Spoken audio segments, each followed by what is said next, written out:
Sorry about that, Chief. All right. We up this program, Renewal Part 2B. Mel may well have nightmares for a time as her subconscious hashes it all out, but I expect those will fade in time. Keeping them busy and active will help a lot. Looks like Heather will take care of that. She's on a real tear with this baking thing lately. It seems to have really fired her imagination. I wish I'd have tried to get her interested in cooking years ago. At the rate those three are going, they'll be wanting to set up their own catering business. John grinned. Well, I don't know about catering, but if they're willing to make a go of it, I'm willing to set them up in business, at least a small one anyways. With the excitement of the day yesterday, I wasn't able to tell you I made the deal with Eddie.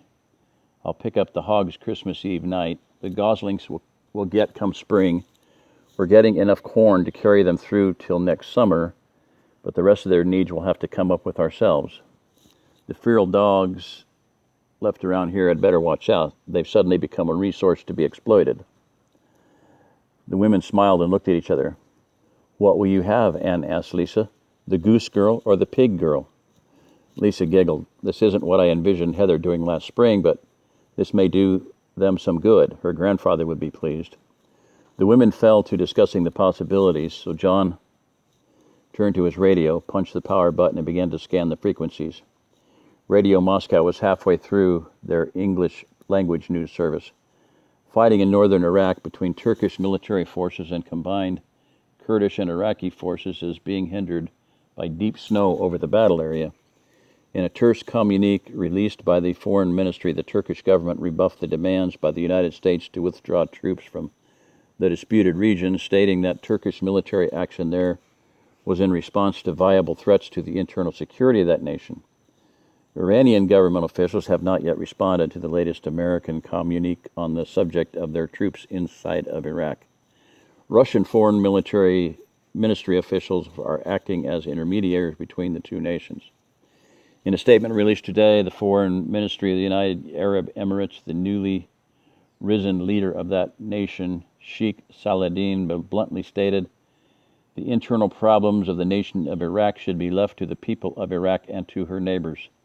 The United States has no role to play in this area and should withdraw its forces. No response to this statement has yet been released by the U.S. government. In Brazil, military strongman General Juan de Leon, acting as spokesman for the military junta now in charge of that beleaguered nation, again stated that trials of suspected rioters and resistance fighters by military tribunals will continue. The governments of Chile, Peru, Ecuador, Bolivia, and Paraguay have protested the high-handed tactics of the new military regime in Brazil. The government of the United States has released no statement about the matter. It is thought the new Brazilian government may be officially recognized by the U.S. as early as next week. Other matters concerning the U.S. is the ongoing struggle between the U.S. federal government and the state governments of a number of western U.S. states such as Idaho, Montana, Wyoming, Nevada, Colorado, North and South Dakota, over administrative control of lands owned by the federal government. Sketchy reports have reached Europe of open strife between groups in favor of direct administration of those areas and federal forces, with rumors of a number of deaths being unconfirmed at this time. Ha, John snorted. You can trust the Russians to try to maximize any little division within the U.S. they can find.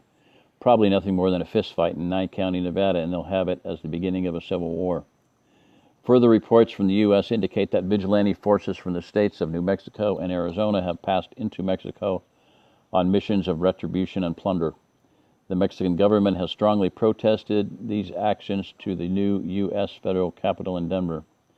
Mexican President Vicente Fox stated that if necessary, he would station Mexican army troops on the border to stop these raids. These American banditos are not citizens of the Azatlan Principality and have no legal business within the Mexican state. If they continue their depredations, we will be forced to bring them to justice. This has been the English language service of Radio Moscow. Further news will be broadcast to 2000 Greenwich hours. Meantime.